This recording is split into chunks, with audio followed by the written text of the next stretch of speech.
Okay, so if you're just joining us, you have missed a wild start to this story. We're talking about a prophet on the run, a crazy supernatural storm, and a ship full of terrified sailors caught right in the middle of it all. Let's get you caught up on where this whole thing begins. All right, so the scene is set for this huge divine mission. A message comes straight from the Lord to a prophet named Jonah. And the command? It sounds pretty straightforward at first.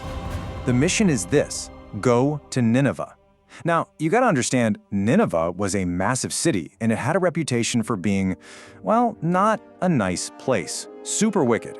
And Jonah's job is to go there and announce that God's judgment is coming. Tough gig for sure. So what does our prophet do? He runs. Just nope, he heads in the complete opposite direction. He goes straight to the port of Joppa to get as far away from Nineveh and, he thinks, from God as he possibly can. But here's the thing, you can't exactly outrun the God who created the entire world. And boom, just like that, the consequences for Jonah's little escape plans start to roll in. And it's not just going to affect him. Oh no, everyone in his path is about to get caught up in the chaos. This was not going to be an easy getaway. Okay, so let's break it down. Part 1, the mission. It all kicks off with this pretty intense assignment for our prophet. Which brings us to Part 2, the rebellion. See, Jonah wanted zero part of that mission, so he books it to the port of Joppa, finds a ship heading to Tarshish, which back then was basically the other side of the known world, pays his fare, and hops on board. He's got one goal: get away.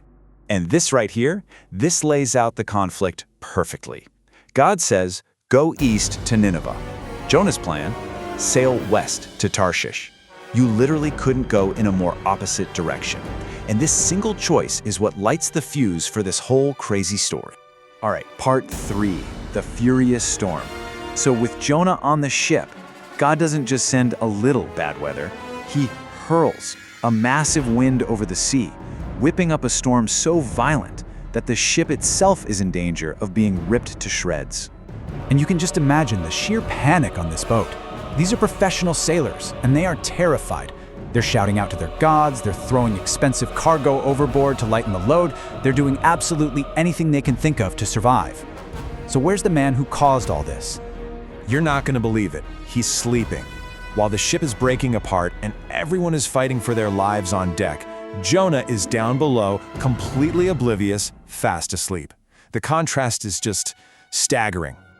The ship's captain eventually finds him, and he is furious. He's basically screaming, "How can you be sleeping right now?" He tells him to get up and pray to his God, because maybe, just maybe, Jonah's God will be the one to save them. If only he knew. So now Part 4, the guilty man. The sailors realize this is no ordinary storm. Something is supernaturally wrong. So they decide to cast lots, kind of like drawing straws, to find out who on the ship is responsible. And wouldn't you know it, the lot falls on Jonah. Busted.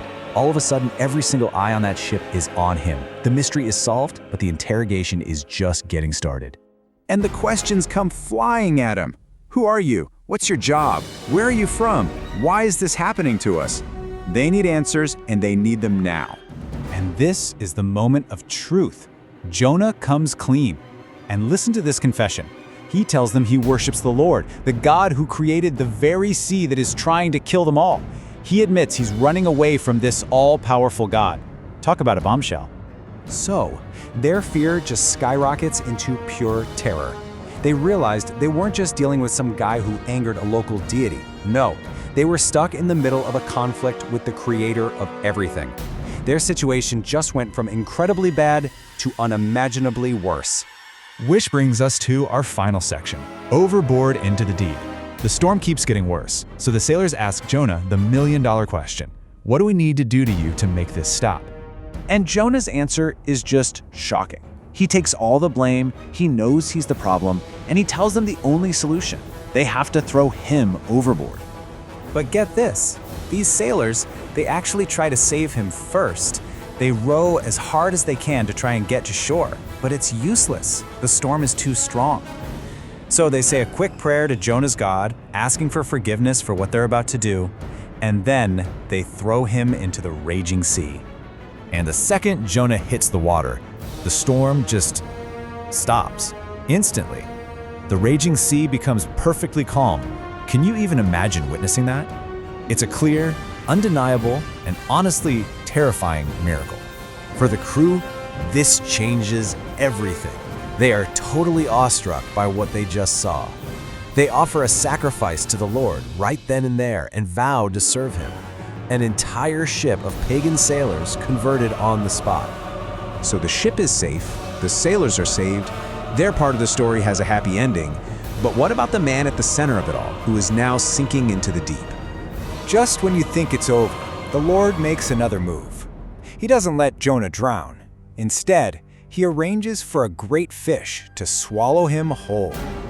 And Jonah stays inside that fish for 3 days and 3 nights, from a raging storm into the belly of a beast. So he's saved from the storm only to be trapped in the belly of a sea creature in the absolute darkness of the ocean. It's a rescue, I guess, but it probably feels more like a tomb. So what happens to a runaway prophet stuck inside a giant fish? Well, that's where we pick up the story.